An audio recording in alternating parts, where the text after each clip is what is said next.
La de hoy, a ver si ahora, pues vamos a hablar en concreto de la prevención de riesgos que hay que evitar, cosas que hay que evitar en los pacientes con síndrome de Dravet. Vamos a recalcar de nuevo las medicaciones que empeoran las crisis. Sabemos una, añadiremos algunas más. También el tratamiento precoz de las crisis agudas y estatus epilépticos. Y luego, pues cómo podemos intentar pues reducir el riesgo de mortalidad, que también es un gran caballo de batalla en esta patología. Yo creo que ya es conocido, ¿no? En general de todas las personas que han tenido contacto con esta encefalopatía epiléptica. Los niños nacen bien, son niños normales, pero a la primera que tienen sus primeras fiebres, que suelen ser pues cuando son bebés, qué sé yo, algunos es a los 3, otros a los 6, pero en etapas bastante precoces empiezan a tener su primero contacto con los primeros virus, ¿no? Ni que decir tiene que si van a las guarderías o se juntan con otros niños que empiezan a transmitir virus, que es normal para estimular nuestro sistema nervioso, nuestro sistema inmunitario. Cuando somos lactantes, pues necesitamos tener ese contacto, esas fiebres las necesitamos para desarrollar anticuerpos, pero en ellos esa inmunidad y ese desarrollo de anticuerpos va asociado indefectiblemente a sus primeras crisis prolongadas, crisis que se convierten en estatus, crisis que se pueden repetir muy frecuentemente. De manera que lo primero que hay que intentar evitar cuando ya tenemos un diagnóstico y que vamos a tener que pensar siempre en un Dravet, cuando tenemos una crisis aguda prolongada más de lo normal, cuando tenga algún signo de atipicidad, cuando sea una crisis hemifocal, hemiclónica, cuando afecte a medio cuerpo. Ahí tenemos que pensar cualquier cosa rara en una convulsión que no sea la típica de unos pequeños minutos y que haya una recuperación rápida. Ahí tenemos que pensar inmediatamente que esto puede ser un síndrome de Dravet, porque con el repetición de temperaturas, no solo la fiebre, sino temperaturas elevadas, estos días de calor, no os podéis imaginar cómo ha habido muchos niños con síndrome de Dravet que han tenido crisis, niños que estaban controlados, que, claro, a veces es que es inevitable. Y también hay que evitar no solamente el calor, sino el cambio de temperatura. Los cambios bruscos de temperatura, de pasar del aire acondicionado fuerte a la calle, pues ese cambio brusco, o tener calor y la piscina bruscamente. Niños que les encanta el agua. Tengo una paciente que le encanta el agua y cuando le digo a la mamá, por favor, ten cuidado que la piscina no esté muy fría. Ay, con lo que le gusta tirarse de pronto. Digo, pues ten cuidado. Intenta que el agua al menos no esté muy fría porque esos cambios bruscos también desencadenan crisis en el síndrome de Dravet. Y esto se ha estudiado en estos modelos de ratones tan chulos que nos ha dicho que se han desarrollado, nos ha dicho José Ángel que se han desarrollado, pues se han desarrollado para cosas como estas, pues para ver cómo hay una alteración del sistema autonómico de los pacientes, y en este caso de los ratones, del modelo de la ratón, a el ejercicio moderado, por ejemplo, que eleva la temperatura. Cuando uno hace ejercicio, inmediatamente la temperatura se eleva. ¿Por qué? Porque estamos produciendo energía. Y también al calentamiento moderado por cualquier motivo. ¿Vale? Esto fue publicado hace poco, en 2021, y entonces pues se ve cómo en estas ratones que son knockout, es que no pueden aguantar ni el ejercicio ni la temperatura porque el sistema autonómico es débil. Estas interneuronas GABAérgicas actúan también en el sistema autonómico muy específicamente, y entonces ese riesgo de elevación de la temperatura pues no la toleran. Pero también, como estábamos diciendo, eleva la temperatura y es un sobreesfuerzo el ejercicio físico. La fatiga, también hay que evitar la fatiga. Hay que saber cuando un niño con síndrome de Dravet hay que ponerle un tope, hay que estar alerta, que no se fatigue demasiado porque eso también hace que tengan crisis, o un exceso de emoción. Las emociones. ¿Os acordáis que he comentado antes que en el ensayo de verapamilo ponían la función autonómica, la vigilaban y veían cómo estos pacientes, como un endpoint, como una meta del tratamiento, era que fueran más resistentes al estímulo emocional, que también pone en marcha el sistema nervioso neurovegetativo. De nuevo, con este modelo de ratón, pues se ve cómo en el ejercicio los ratones que son knockout con síndrome de Dravet es que tardan muchísimo en recuperarse de lo que es las subidas de temperatura y los cambios autonómicos del ejercicio. Se ve aquí cómo esto es estadísticamente significativo, cómo tardan muchísimo en recuperarse. Y eso hace que sean más sensibles a tener crisis. O sea que en estos estudios que os estoy mostrando en los ratones, pues se ve que la regulación autonómica de la temperatura corporal, de la frecuencia cardíaca y de la frecuencia respiratoria está alterada cuando se expone a un estímulo térmico o ejercicio moderado. De manera que mantienen mal los ratones y por ende los pacientes con síndrome de Dravet lo que llamamos la homeostasis de la temperatura corporal y también el exceso de inhibición vagal durante la realización de ejercicios que lo que hacen es una estimulación parasimpática. Todas estas cosas hay que evitarlas. ¿Qué pasa con los procesos intercurrentes?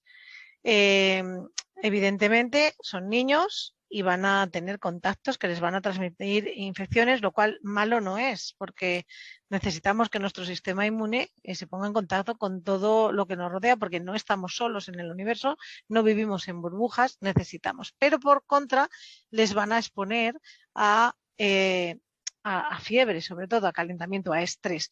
Y pueden ser también un riesgo, un desafío terapéutico. Claro, entonces, ¿qué hacemos? Bueno, pues desde luego, si nos enteramos de que en una familia hay lo que llamamos ambiente epidemiológico, está todo el mundo en una familia de un amiguito con una gastroenteritis, vamos a evitar que el niño vaya. Si hay un brote de varicela en el colegio, pues vamos a evitarlo, vamos a ponerle una mascarilla, las mascarillas son muy eficaces. Necesitamos que esta respuesta inmunológica que tienen que hacer como niños, pero la hagan de una manera que no les perjudique, que la hagan más poco a poco. Entonces, el uso de mascarillas cuando hay situaciones de riesgo es muy efectivo para estos pacientes. Y ahora que el mundo se ha convertido en un mundo donde podemos llevar mascarillas si nos hace falta, pues no va a ser una rareza que llevemos al niño con mascarilla en ciertas situaciones, por ejemplo. ¿Qué pasa con el tema vacunas? También lo ha comentado mi compañero Vicente.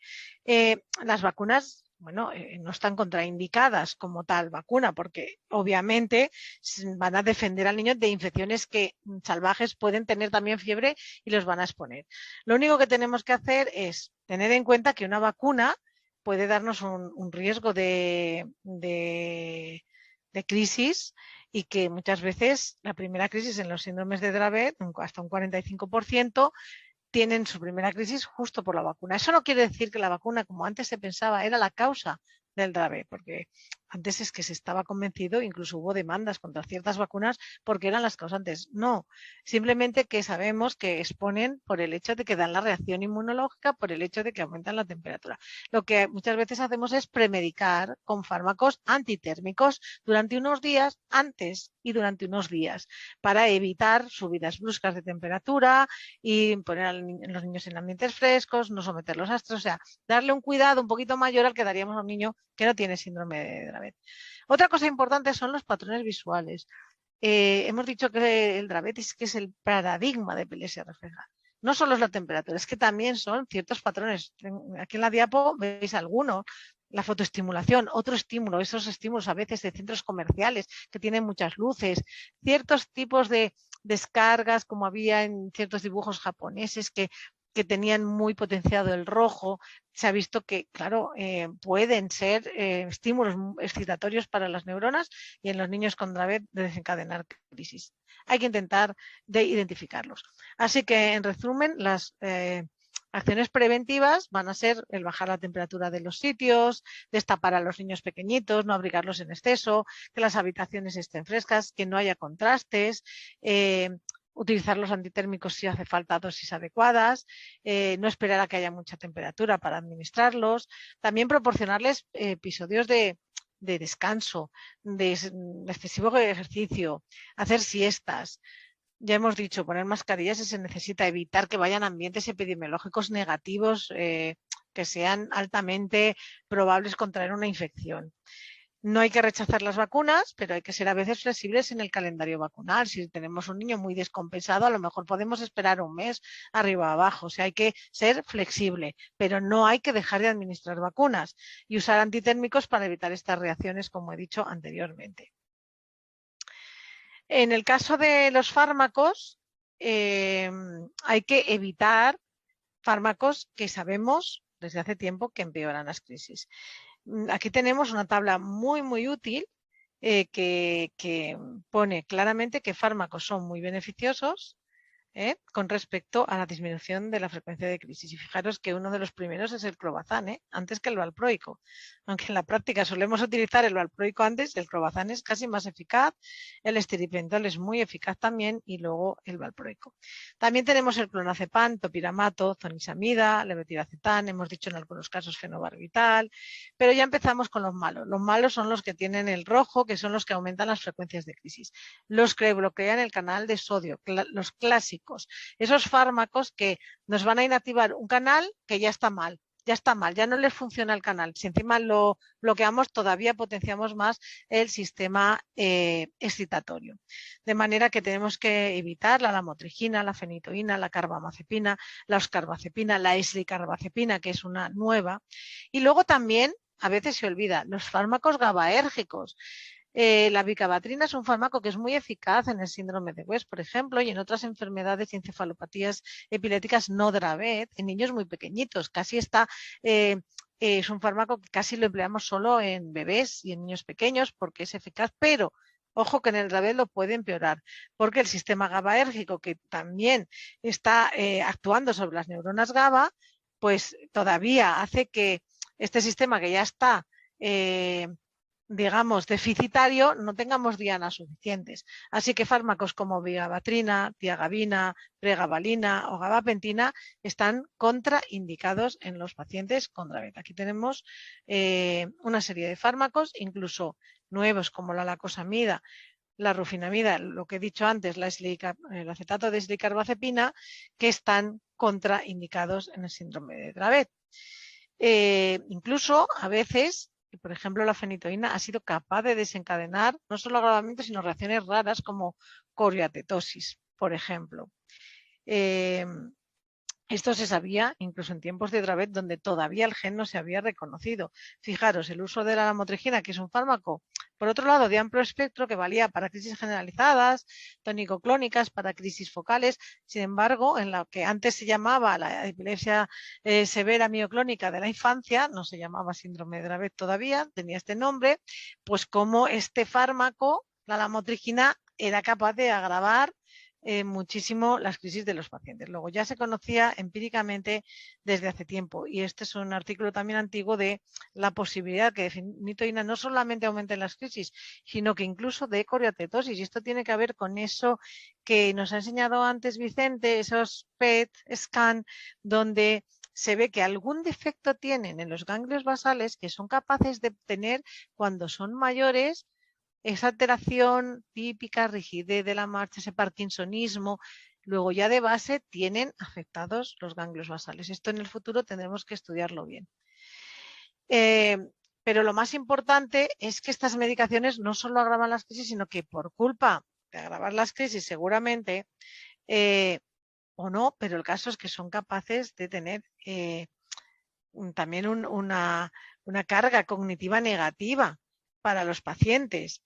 Entonces vemos aquí que, bueno, cuanto más mayor es el paciente, claro, son pacientes más antiguos, más probabilidad de que lleven fármacos contraindicados, menos si son pequeños, de 25 a 63 o 100 en estos grupos de edad.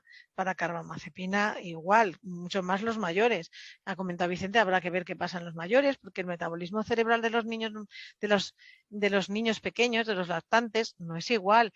Y los receptores GABAérgicos de los niños son diferentes a los mayores. Eso es por lo cual el estripentol en niños pequeñitos es muy efectivo, porque tienen unas neuronas GABAérgicas que tienen marcadores distintos a los mayores. Bueno, pero en cualquier caso, lo que está claro es que es más probable que pacientes mayores lleven fármacos inadecuados que los pacientes más jóvenes. Y como veis aquí, el uso prolongado de fármacos negativos, medicaciones contraindicadas, que es lo que quiere decir MC1 durante los 5 primeros años de la vida, lo que está haciendo es que cuando nosotros medimos un IQ, es decir, un cociente intelectual, como este va bajando a medida que se incrementa el uso de fármaco contraindicado en estos 5 primeros años de la vida, que son claves. Quizás si los empleamos después ya no tienen ese hándicap tan enorme, pero en los 5 primeros años de la vida están absolutamente contraindicados. Y vemos el gap aquí donde insistimos que no solamente es importante porque aumentan las crisis, sino porque se ha visto que tienen un impacto en la cognición, de manera que obviamente desafío primero, tener un diagnóstico precoz. ¿Para qué? Para evitar medicaciones contraindicadas. La edad de la primera crisis afebril se correlaciona con el pronóstico. El efecto negativo de la medicación contraindicada podría estar mediada por ese impacto directo de los procesos sobre los procesos cognitivos, también por un aumento de la crisis, pero también por la falta de un tratamiento adecuado. No lo sabemos, pero ojo que se ha visto que en los pacientes que no llevan el tratamiento adecuado, lo veis aquí, que lo llevan además durante más de un año, hay un gap donde baja el cociente intelectual mucho. O sea que ojo con emplear estos fármacos en los primeros 5 años de la vida. Vamos a hablar ahora de otro desafío. El desafío es el desafío de tratar bien una crisis aguda prolongada y un estatus epiléptico. Hay guías, en este caso una guía norteamericana, donde hay una serie de recomendaciones para tratar el síndrome de Dravet y sobre todo en el consenso en cuanto a las crisis agudas y la medicación de rescate. Si nosotros decimos a nuestros pacientes que tienen que emplear un fármaco de rescate en los primeros 5 minutos, los pacientes de Dravet yo creo que lo utilizan al primer minuto, porque saben la tendencia enorme a tener clústeres de crisis, sobre todo estatus epiléptico difícil de controlar. Luego, en cuanto detectan una crisis generalizada, convulsiva, sobre todo si es en contexto febril, hay que administrar rápidamente una medicación anticrisis. En caso de que continúe esta crisis, hay que administrar entre 5 y 10 minutos una segunda, pero esto intentamos que se haga en un ambiente hospitalario. Luego, la petición de ayuda debe ser también muy, muy precoz, sobre todo porque la repetición de crisis no nos gusta nada. Muchas veces también lo que estamos aconsejando ahora, aunque no aparece en las guías, es dar después, si el niño ha recuperado conciencia después de una primera crisis, adelantar la dosis de antiepiléptico, porque suele ser muy eficaz el añadir, adelantando, con idea de adelantar la dosis de antiepiléptico a la benzodiazepina, el antiepiléptico. En el caso de que haya brevis crisis convulsivas que estén agrupadas, a que pueden no llegar a ser tan prolongadas, pero que se repitan, desde luego hay que emplear la medicación de rescate. No hay que escatimar con la medicación de rescate. Y en caso de que la crisis no sean convulsivas, o sea, que sean, por ejemplo, ausencias, en este caso hay menos consenso sobre la medicación de rescate, pero nosotros aconsejamos que estos periodos no duren más allá, si se están repitiendo estas crisis, que no duren más allá de 10-15 minutos. Ese es el tiempo que damos, porque estas crisis también pueden hacer su daño. En cuanto al consenso para manejo de estatus epiléptico, la primera dosis de benzodiazepina intravenosa tiene que administrarse si el paciente llega con las crisis al hospital, desde luego en el hospital, donde van a repetir una segunda dosis de benzodiazepina si no ha recibido en casa. Si la crisis no cede, entonces se pone valproato intravenoso. Y secuencialmente, en intervalos de 5 a 10 minutos, se emplean otros fármacos antiepilépticos como puedan ser levetiracetam, brivaracetam, fenobarbital, pero hay que evitar la lacosamida o la fenitoína o los barbitúricos también, tipo pentotal, que pueden ser peligrosos en estos pacientes.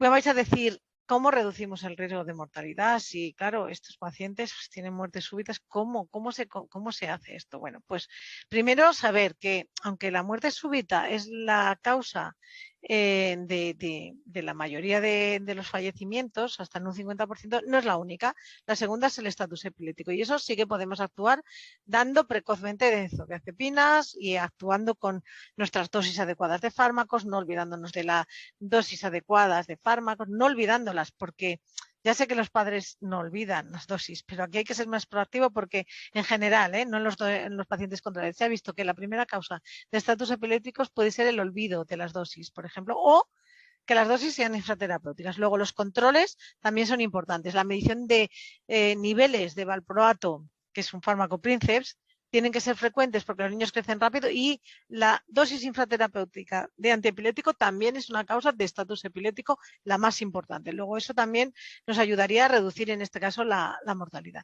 Luego hay otras causas que son accidentes, infecciones o aguamientos que, bueno, pues ni que decir tiene que estos pacientes tienen que estar muy vigilados. Pero aquí lo que se ha visto es que hay un pico de fallecimientos por SUDEP que suelen ser los 8 años, 8,7 años como media, y que la mayoría de muertes por SUDEP van a ocurrir, y de muertes en general, antes de los 10 años. Luego, los primeros 10 años de la vida pues van a ser los más importantes y los que ponen en jaque la vida de toda la familia, por desgracia. Pasado este intervalo, no es que no pueda haber, pero ese es menos vulnerable.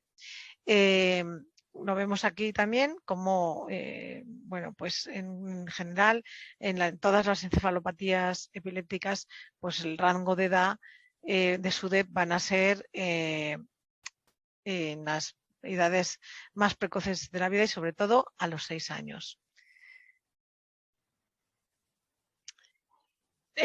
Luego otros bueno, tenemos un resumen un poquito de desafíos del síndrome de Dravet. Por un lado estaría el estatus epiléptico, ya lo hemos dicho, ¿por qué? Pues porque si no se controla nos va a acabar dando un fallo hemodinámico, unas anomalías del ritmo cardíaco, con trastornos de los canales y al final una reducción del flujo cerebral, con lo cual nos da ese daño secundario que se convierte en lesión segura a partir de los 30 minutos. O sea que todo tiene que ser muy rápido porque tenemos ese tiempo de 30 minutos para poder hacer reversibles las cosas. Luego, las lesiones hipóxicas se ha visto que tienen relación con los barbitúricos. Luego, todo esto hay que, barbitúricos intravenosos me refiero, para no emplearlos con demasiada proactividad y mayor riesgo si se administran conjuntamente con fármacos antiepilépticos que van a disminuir la eliminación, es decir, que si cogemos valproato que va a hacer que sea más lento, pues tiene un poquito más de riesgo de que haya lesiones por culpa del estatus. Y luego a veces hay encefalopatías que se llaman fatales, que no son directamente un estatus epiléptico, pero a veces yo tuve un caso muy desgraciado que lo veíamos en la fe, pero lo compartíamos con otro hospital, que falleció por esta complicación rara pero posible del edema cerebral masivo, que no es exactamente por estatus epilépticos, pero que es debido a que hay un flujo masivo de calcio y sodio en las neuronas y que está relacionado con crisis persistentes, pero ya digo que no es exactamente por estatus epiléptico, pero sí por la fiebre persistente que no se controla. Sería algo parecido en lo que hemos llamado en otros casos FIRES, que significa crisis epilépticas relacionadas con fiebre, que al final el mecanismo es el mismo y que en estos casos a veces lo único que se puede hacer es utilizar la hipotermia como tratamiento que salva la vida. O sea, se ha utilizado la hipotermia en estos casos y se está haciendo también utilizar esta estrategia en estos casos más fatales de pacientes que pueden tener estas complicaciones. Se ve aquí una serie de estas, lo llaman inusuales consecuencias del estatus epiléptico. Puede llegarse a esto, pero no es exactamente un estatus epiléptico. Es donde persiste la fiebre, persiste y al final se produce este edema cerebral que hace que haya estos casos fatales, como veis aquí, ¿no? Que se llega a una atrofia completa de todo, de la corteza, de los ganglios basales, una pérdida de sustancia blanca o de sustancia gris, de todo. Y como digo, esto lo llaman estatus epiléptico fatal, porque sería no un estatus convencional, pero sí estaría un poco, no ceden las crisis, hay una fiebre, y fijaros esta serie publicada también en el 2020, pacientes que no siempre llevan mal tratamiento, algunos llevan fenitoína, pero muchos llevan tratamientos adecuados, la mayoría llevan tratamientos con el valproato, con el clobazam, con la zonisamida, el topiramato, levetiracetam, o sea que no es por el tratamiento inadecuado. Y como mencionaba, esto sigue siendo más pacientes de la serie, como mencionaba, pues en estos casos a veces hay que utilizar la hipotermia y es algo que se está utilizando en unidades de cuidados intensivos. Se ha visto que hay un papel de la temperatura en la inmunidad en estas situaciones y también se ha dicho que podía haber un mecanismo inmunomediado. Por eso se le ha dado un papel a utilizar en estos casos cannabidiol, también a utilizar tratamientos de tipo corticoideo o inmunoglobulinas para estas situaciones persistentes, donde hay una infección viral que desencadena, pero no es una infección la que está persistiendo la enfermedad. Y en este caso, claro, las medicaciones de primera línea no prevendrían la encefalopatía aguda y se desconoce si las nuevas terapias, como estaba diciendo, el cannabidiol, fenfluramina, pudieran ser beneficiosas. Lo que sí que se ha visto, que lo llevo diciendo ahora mientras os lo estaba diciendo porque tenía ganas de comentarlo, es cómo la hipotermia podría mejorar este cuadro que algunos ya lo han llamado de estatus post-estatus, ¿no? De una especie de situación post-estatus refractario en pacientes que no ceden a las terapias convencionales, ¿no? Y que es un mecanismo que comparte con el FIRES.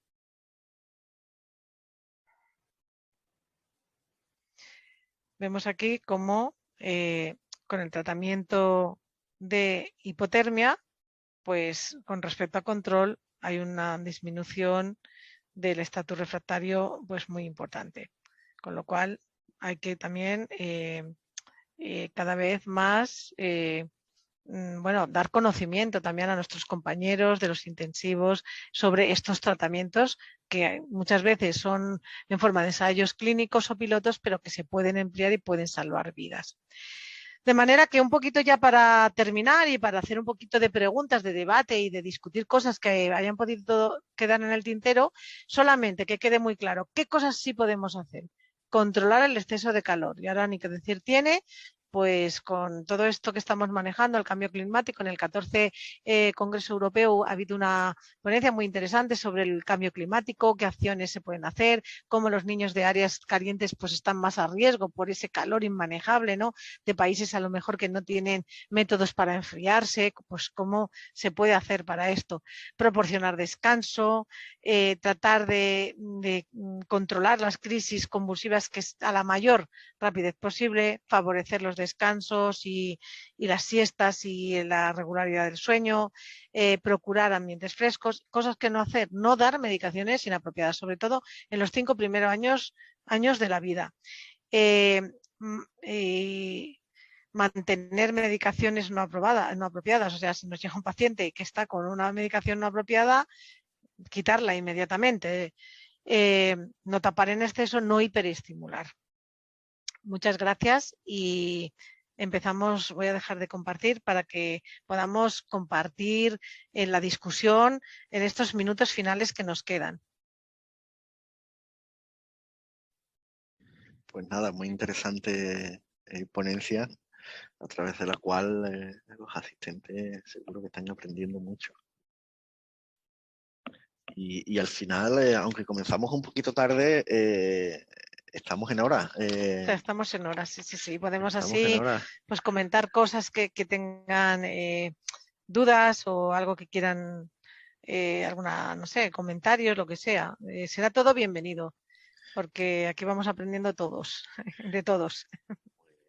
Por abrir el debate, una pregunta, Patricia, con respecto a la vacunación. Pues yo he escuchado opiniones diferentes, desde doctores que dicen no, mejor no hacer nada, hasta algunos que dicen no, en el caso de vacunación, pues administrar antipiréticos en torno al momento en el que la vacunación tenga efecto. Otros incluso dicen, no, pues quizás también es interesante subir un poco el nivel de las benzodiazepinas, es decir, subir el nivel ligeramente de clobazam para subir, digamos, el umbral antiepiléptico. No sé, ¿cuál es tu recomendación o cómo lo ves tú en la práctica clínica? Mira, yo en la práctica clínica, yo creo que esto es muy interesante porque es verdad que la dicotomía mucho tiempo ha sido no vacunar, ¿eh? Y ha habido niños no vacunados porque se ha relacionado mucho tiempo como causa de la enfermedad. Y claro, estos niños estaban a riesgo, además de ponerse peor, porque luego cogían infecciones que encima les subían la temperatura. Pero claro, es verdad que cada vez que se pone una vacuna hay riesgo de reacción y, por supuesto, de crisis. Entonces, yo sí soy partidaria de premedicar con antitérmicos y mantenerlos por lo menos 24 o 48 horas. No soy partidaria de dar diazepam, no. Partidaria de dar diazepam como hacíamos antes, incluso en las convulsiones febriles, no Dravet. Ha habido un tiempo donde aconsejábamos no tratarlas y cuando el niño tenía fiebre, pues establecer un protocolo de tratamiento con diazepam, pero eso al final no servía porque el diazepam los sedaba demasiado y al final coincidía con la bajada de niveles de diazepam que subía la fiebre y al final tenían convulsiones igual y los teníamos dormidos. Sí que es interesante quizá aumentar la dosis de clobazam porque actúa de manera distinta. Entonces, yo no veo descabellado durante 2 o 3 días, incluso por la noche previa a la vacunación, pues que esos niveles estén un poquito más altos sin pasarse, porque si no tendremos al niño sedado. No lo veo mal para cierta protección, pero sigo insistiendo con que el antitérmico para mí es un refuerzo más, porque no te evita a veces, pero quizá te hace un pico mucho menos prolongado y algo te evita. Yo sería partidaria de un poco ese abordaje doble de prevención, sí. Muy bien, muy interesante respuesta. Tenemos una pregunta de Beatriz. ¿Cuál sería la pauta de retirada de la medicación inadecuada en estos pacientes? ¿Hay alguna fuente oficial? Bueno, cuando retiramos medicación, si retiramos una medicación porque ya vemos que nuestro paciente está, entre comillas, curado, ¿no? En otro tipo de epilepsias, lo hacemos siempre muy lento porque sabemos que toda la farmacología que estamos empleando actúa sobre canales que han hecho un cambio en nuestras membranas, entonces tendemos a hacerlo muy lento y tal. Pero yo aquí no lo haría lento, lo haría con una pauta de retirada, como cuando ponemos un medicamento semanalmente. No quitaría bruscamente porque el riesgo de quitar medicaciones bruscas siempre es, aunque sean, fijaros, aunque sean contraproducentes, cuando quitas una medicación bruscamente tienes un riesgo siempre de que haya una convulsión. Entonces lo haría rápido, pero lo haría pues tienes una lamotrigina, pues semanalmente quitaría, o sea, ya, pues, ¿cómo lo haría? Un tercio de la dosis, quitar la mitad, quitarlo entero semanalmente. En 3 semanas lo tenemos quitado. Ya está. Aunque no está publicado, ¿eh? Pero desde luego no podemos quitarlo en 3 meses ni no, lo haría quitado. Eso para nosotros es quitar algo rápidamente. Muy bien, tenemos antitérmicos. ¿Cuáles son los más efectivos? Ibuprofeno, paracetamol o metamizol. Bueno, mira, en teoría el más efectivo es el metamizol como antitérmico. Ese es el más efectivo. A veces con un acetaminofeno, o sea, con paracetamol, es suficiente.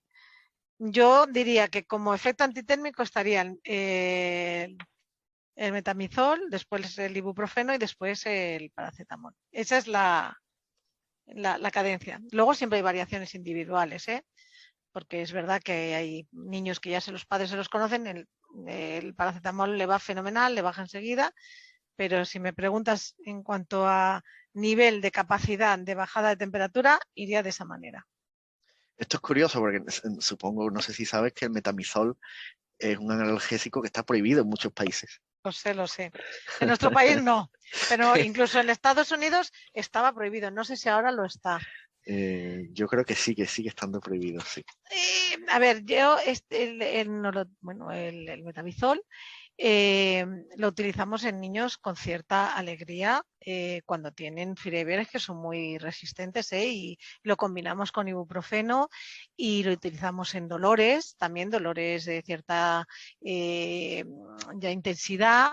Dolores posquirúrgicos, de cefaleas y migrañas, quiero decir que sí que lo utilizamos, ¿no? Y la verdad es que es raro que nos dé problemas, pero yo creo que el problema del metamizol es cuando se emplea seguido. Ahí puede dar intolerancias a veces con la continuación. O sea, no se debe de abusar de este analgésico. Yo Pero sí que es incluso, verdad que... incluso también he escuchado, ¿no? Cierta preferencia de algunos médicos por el ibuprofeno por ser también antiinflamatorio, ¿no? Y por el tema de la neuroinflamación que puede haber en el síndrome de Dravet. Sí, sí. Es más antiinflamatorio, pero también el paracetamol es más antipirético. O sea que es verdad que el paracetamol es más antipirético y que el ibuprofeno es más antiinflamatorio. Pero bueno, si me preguntas eficacia antitérmica, no si está contraindicado, si es más peligroso, eso yo ya habría que hablarlo. Para mí, como eficacia antitérmica, sería el orden así: metamizol, ibuprofeno, paracetamol. Sí, comenta Idoya, ¿no? Que puede provocar agrunolocitosis, ¿no? Que yo creo que es el motivo por el que está permitido en muchos Sí, países. pero claro, pero con una frecuencia muy baja, eso ya te lo digo, pero que lo pueda producir, pues segura, claro que sí, pero con frecuencia baja. Por eso he dicho que si me preguntas esto, bien, ¿qué daría yo? Yo no aconsejo metamizol, de entrada, yo aconsejo paracetamol o ibuprofeno premedicación el día previo y 24-48 horas después, pero no metamizol. Ahora, ¿que está ahí? Sí, está ahí. Tenemos una pregunta del aire. Dice, si el metamizol es mejor que el paracetamol como antiepiléptico, ¿no sería un riesgo en estos pacientes teniendo en cuenta que el metamizol es vasodilatador? Vamos a ver. Que porque produzcas vasodilatación, fíjate que el verapamil lo iba bien. Por eso tengas un riesgo, eso no se ha demostrado. Que el metamizol produzca crisis en pacientes con síndrome de Dravet, no se ha demostrado. Yo ya no te puedo decir más, no se ha demostrado, no conozco ninguna publicación donde el metamizol produzca crisis en síndrome de Dravet con una significación. Pero que como antitérmico daría paracetamol y ibuprofeno. Si hace falta, porque esta fiebre no baja, porque esta fiebre es rebelde, podría utilizar el metamizol, desde luego, porque la fiebre es mucho peor que yo creo que si no se ha demostrado un riesgo que emplear el metamizol.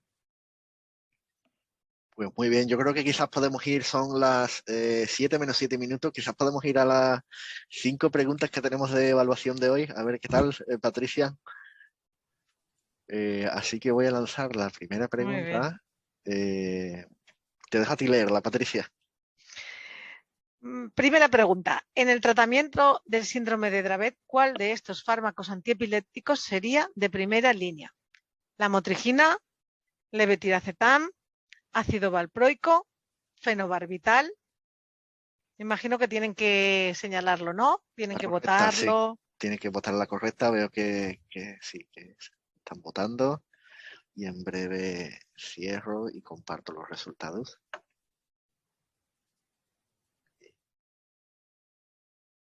Esta pregunta es interesante, Patricia, porque yo creo que en la evaluación inicial de ayer se compartió también y veo que los resultados ahora son muchísimo mejores. Pues Con lo eso está cual, muy bien. bueno, es un Es que síntoma está de muy que bien. se aprende.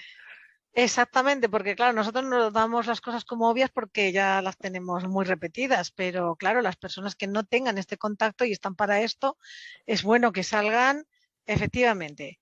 con este resultado. Solamente ha habido una persona que igual se le ha ido el dedito y nos ha contestado que fenobarbital.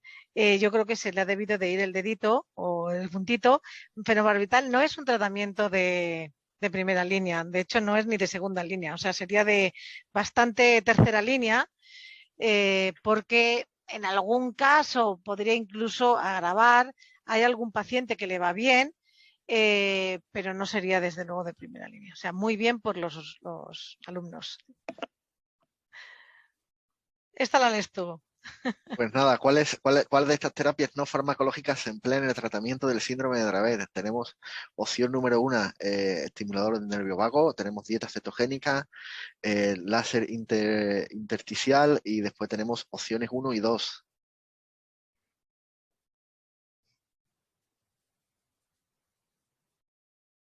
Está respondiendo la gente.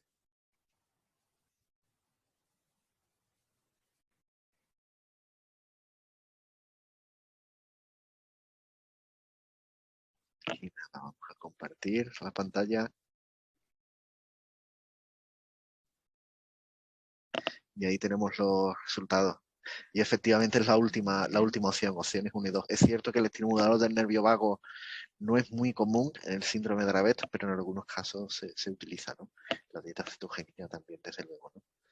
Con lo cual, la respuesta correcta es efectivamente la última, ¿no? Las opciones 1 y 2. Muy bien. Sí, sí. Vamos a la tercera pregunta. Esta es de tu parte de terapias avanzadas, Patricia. ¿Cuál de las siguientes no es una terapia avanzada modificadora de la enfermedad?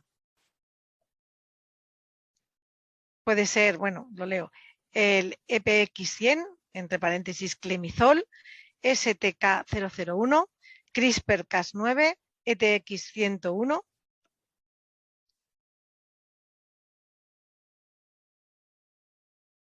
Pues nada, tenemos clemizol, que era a través de las vías serotonérgicas. ¿Era un antihistamínico, puede ser? Sí, sí. Es un antihistamínico. Tenemos Stoke, que es el tratamiento de STK001, que es el tratamiento Exacto, este es el de oligonucleótidos de Monarch, antisentidos. correcto. Pues tenemos CRISPR-Cas9, que lo has explicado tú muy bien con las tijeras que corta pega. Eso es. Y finalmente ETX101, que es el de Encoded Therapeutics. Este es el que no es una terapia modificadora.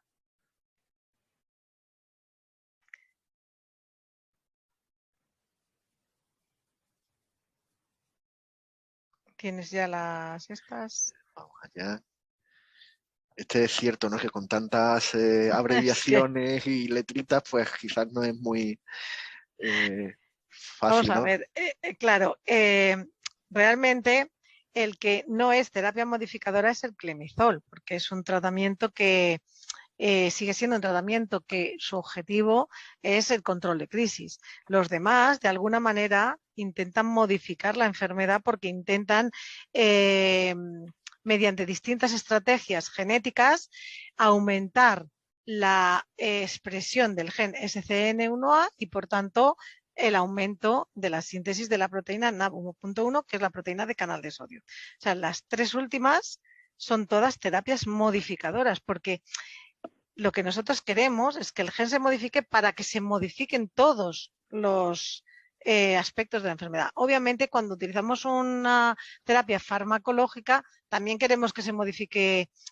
otras cosas de la enfermedad, pero realmente modifican, no se consideran modificadoras porque van siempre a intentar el control de crisis porque actúan sobre receptores directamente, no sobre lo que es el core de la enfermedad, que es el gen. Por eso se llaman así. Pero bueno, es verdad que son terapias avanzadas difíciles y ha sido un tiempo corto, muchas, y que se te quede todo en la cabecita. Pues bueno, como lo tienen ahí la presentación, la pueden repasar. Siguiente pregunta. ¿Es importante la involucración de los pacientes en la investigación? ¿Sí o no? Esta la comentas tú, Ángel. José Sí, Ángel. yo espero que aquí, bueno, de hecho la gente está respondiendo bastante rápido.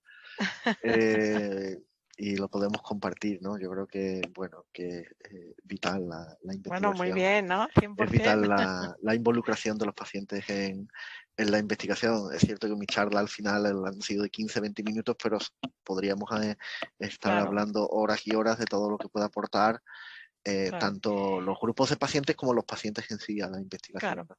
Pero es que esto ahora nos parece una obviedad, pero los que llevamos tiempo trabajando en esto, sabemos el cambio que esto ha supuesto últimamente. Es que antes el paciente no contaba, es que antes no se involucraba, es que antes el paciente era pasivo, el paciente pues no era proactivo y era por lo que me digan y no, ahora el paciente empuja y eso nos ayuda a nosotros como profesionales. El hecho de que el paciente pueda presionar en una dirección, pueda ser un interlocutor con las instituciones, pueda verlo de una manera que es que necesita, tiene el problema, es el que está todos los días con el problema en su casa.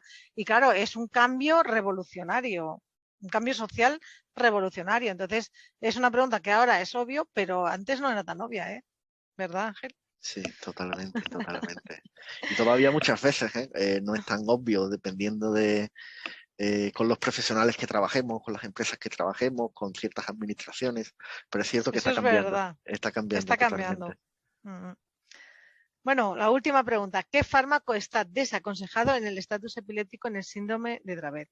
¿Valproato, diazepam, tiopental o levetiracetam?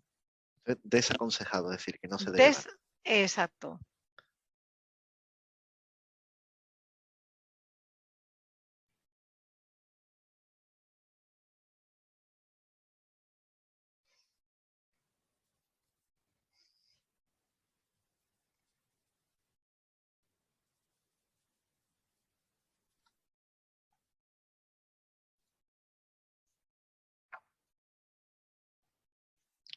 Yo creo que podemos aquí. Te dejo comentar, Patricia. Bueno, muy bien. La verdad es que me alegro que esta pregunta salga porque, claro, es complicado si la audiencia no está acostumbrada a manejar fármacos, ¿no? Efectivamente, casi la mitad ha contestado que el desaconsejado es el tiopental, que es un barbitúrico. Los barbitúricos son fármacos que se utilizan para sedar a los pacientes cuando no se pueden controlar las crisis y se les seda con tiopental, pero no es la única manera de sedar. Se puede sedar con otro fármaco, por ejemplo, el propofol. Claro, en los pacientes con Dravet se ha visto que los barbitúricos son deleterios, producen daño cerebral. También en los demás pacientes, pero en ellos más todavía. Por lo tanto, la levetiracetam es un antiepiléptico que se utiliza en el estatus y puede solucionarlo. Valproato también se utiliza en el estatus, por lo tanto, estos dos no están desaconsejados. Y obviamente el diazepam es la primera línea de tratamiento. Siempre en un estatus epiléptico, lo primero que vamos a dar es una benzodiazepina. Benzodiazepina igual diazepam, midazolam, pero bueno, diazepam es una benzodiazepina y es la primera línea de tratamiento. Por lo tanto, no está desaconsejado. O sea que, ojo que esto es lo que hay que dar. ¿Vale? ¿Qué no hay que dar? Hay que evitar a toda costa que al paciente se le ponga en coma barbitúrico. Lo habréis oído alguna vez, coma barbitúrico. No sé qué hacer con el paciente, está fatal, lo voy a sedar. Pero ojo que hay que sedar con otra cosa, no con tiopental, porque esto sí que puede en el paciente con Dravet dar un daño secundario.